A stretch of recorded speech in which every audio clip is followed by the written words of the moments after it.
that report, when it's trying to say this is going to stoke inflation, it's damaging growth, I think the number one issue is you should have a proper plan for growth, which I still haven't seen from this government. But that's by the by, and a debate for another day. The answer to the question is give people a reason to stay. If they're so worried and concerned about people taking early retirement, give them a reason to stay. Now, Dominic made the point about these well-off people leaving, and that's fine. Some of them are like that. I know so many teachers have just left, taking early retirement. They're taking early retirement because they came into a job they loved and they think the job is terrible now.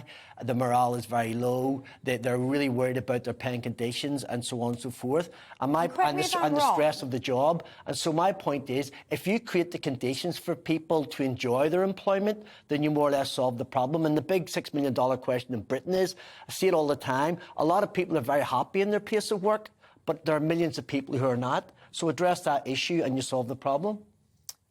Is it a case of if you're not happy at work, you'll be rushing to get out the door? As I say, I mean, I reiterate my point as well. You say, you know, loads of teachers that have retired early. I would say that they've probably got very decent public sector pensions, which is why they've probably taken early retirement. Well, it's not going to be that decent if they're not working all the years to earn that pension. Well, and thank God the unions fought to get them a good pension. Public sector pensions, actually, you know, they really are. When you start comparing them, A, to how they're funded, which is direct from the taxpayer, B, to how the percentage is in terms of employer contribution, I can tell you, when it comes to pensions, one of the lowest in Europe.